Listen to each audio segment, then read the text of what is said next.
नमस्कार, स्वागत है आपका रिपोर्ट राजस्थान में। मैं हूं मुस्कान आपके साथ। तो शुरू करते हैं इस वक्त की मुख्य खबरों से।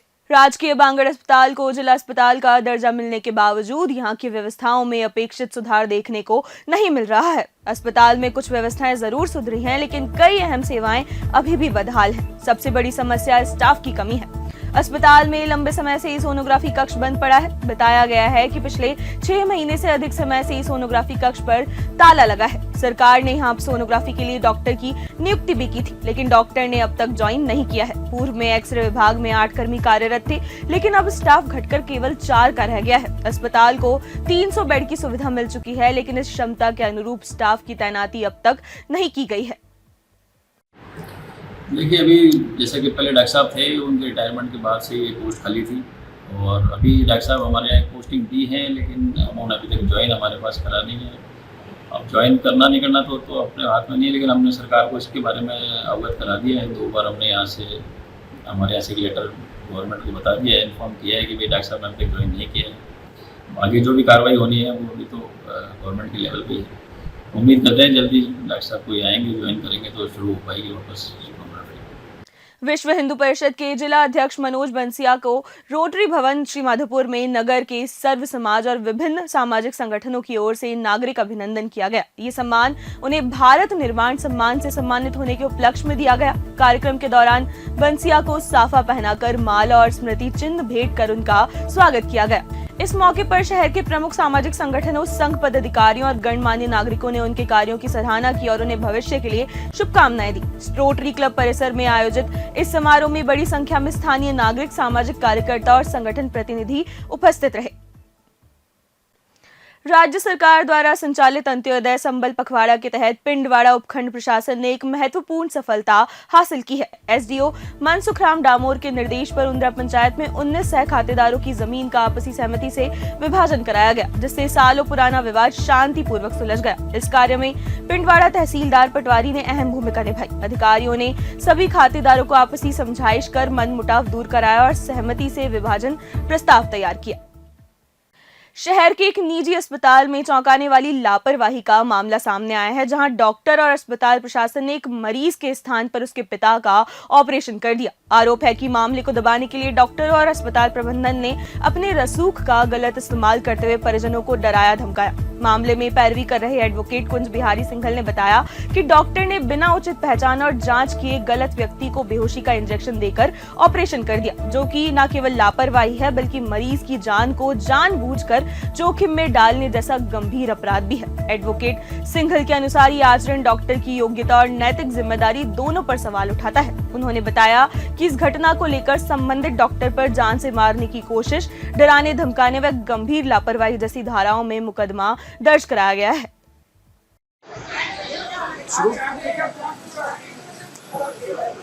आज जो पिता के गलत ऑपरेशन वाले मामले में जब किसी प्रकार की डॉक्टर द्वारा कोई कार्रवाई नहीं की गई, तो आज हम परिवाद पेश करने आए हैं।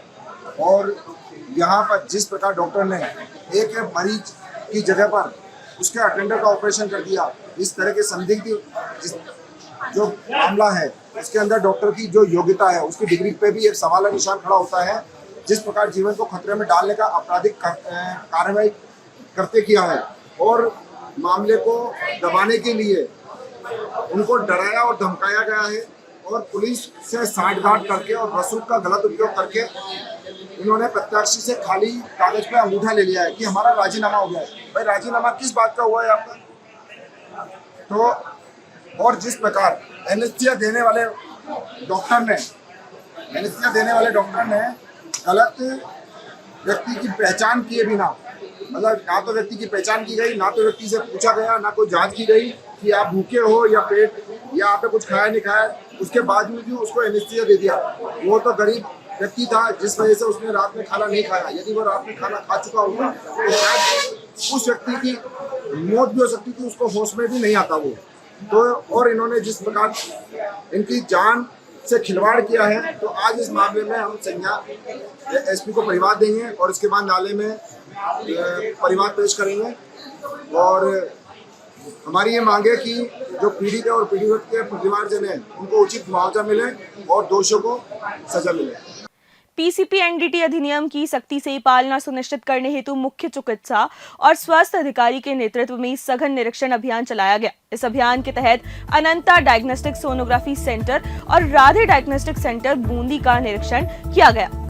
टीम ने सोनोग्राफी पंजिका, एफ फॉर्म और अन्य रिकॉर्ड की गहन जांच की तथा केंद्र संचालकों को अधिनियम की सख्ती से पालना करने के लिए पाबंद किया गया। डॉक्टर सामर ने बताया कि भ्रूण लिंग जांच को रोकने हेतु सरकार द्वारा मुखबिर योजना चलाई जा रही है, जिसके अंतर्गत भ्रूण लिंग परीक्षण की सत्य सूचना देने पर 3 लाख रुपए तक का नगद पुरस्कार दिए जाने का प्रावधान है।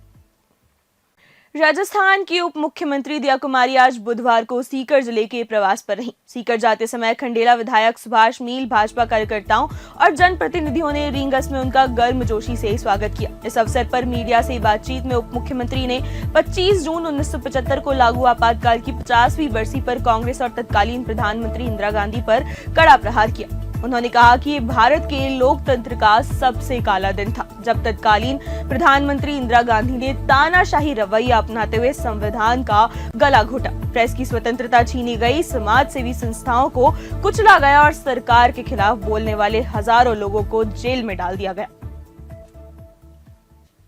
आज से 50 साल पहले जो हुआ था वो सब कभी भूल नहीं सकते। जिस तरह से हर प्रकार से डेमोक्रेसी का गला घोट दिया गया था कांग्रेस के द्वारा, इंदिरा गांधी के द्वारा, बहुत ही दुख होता है कि उस समय क्या हुआ होगा।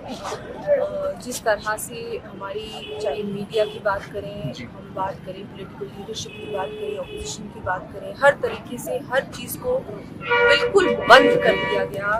काला दिवस है वो, और हम में से कोई भी वो दिन भूल नहीं सकता। मैडम, कांग्रेस आरोप लगा रही है कि राजनीति की जा रही है, भाजपा की राजनीति नहीं की जा रही है। सब जानते हैं उस दिन क्या हुआ।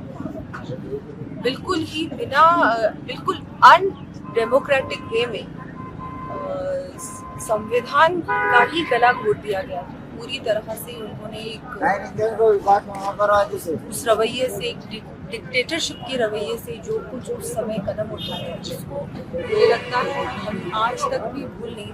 राजस्थान की उप मुख्यमंत्री दिया कुमारी ने सीकर दौरे के दौरान आपातकाल की 50वीं वर्षगांठ पर आयोजित कार्यक्रम में भाग लिया। इस अवसर पर उन्होंने लोकतंत्र की रक्षा में संघर्ष करने वाले सेनानियों को याद करते हुए उनका सम्मान भी किया। उन्होंने कहा कि 25 जून 1975 का दिन भारत के लोकतंत्र का सबसे काला अध्याय था। ये कोई उत्सव का दिन नहीं, बल्कि इतिहास का ऐसा दिन है जो हमें संविधान और लोकतांत्रिक मूल्यों की रक्षा में दिए गए बलिदानों की याद दिलाता है। उन्होंने कहा कि आज की युवा पीढ़ी ने आपातकाल का समय भले ही प्रत्यक्ष ना देखा हो, लेकिन उस समय की दमनकारी घटनाएं आज भी लोकतंत्र के इतिहास में दर्ज हैं।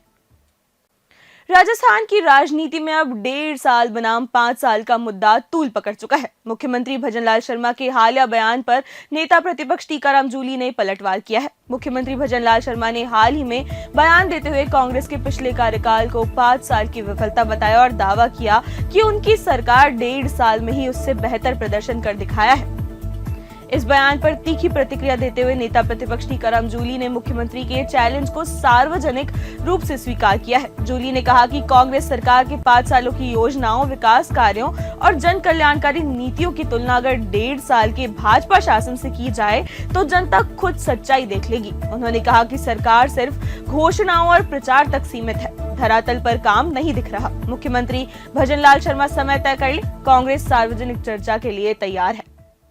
मैं मुख्यमंत्री जी का सम्मान करता हूं और मुख्यमंत्री जी ने जो कहा है कि कांग्रेस के शासन में और अब बीजेपी के शासन में वो डिबेट करना चाहते हैं, तो हमें उनकी डिबेट मंजूर है। और मुझे बड़ी खुशी हुई जब मुख्यमंत्री जी ने ये बात कही कि वो जनता के सामने डिबेट करना चाहते हैं, क्योंकि राजनीति के अंदर डिबेट करने का एक अच्छा प्लेटफॉर्म, जो सबसे अच्छा प्लेटफॉर्म होता है, वो होता है विधानसभा। विधानसभा के अंदर जो हमने क्वेश्चन उठाए हैं मेरे द्वारा या मेरे विधायक साथियों के द्वारा, उनका तो कभी जवाब मिला नहीं, न मुख्यमंत्री जी ने दिया न उनके मंत्रियों ने दिया। अब मुख्यमंत्री जी ने ये नई बात कही है तो ये चुनौती भी स्वीकार है। समय, स्थान, जगह सब आप बता दीजिए, हम जहां भी आप कहोगे वहीं डिबेट करने के लिए तैयार हैं। इस वक्त के लिए इतना ही। ऐसी ही तमाम खबरों के लिए बने रहिए और देखते रहिए रिपोर्ट राजस्थान।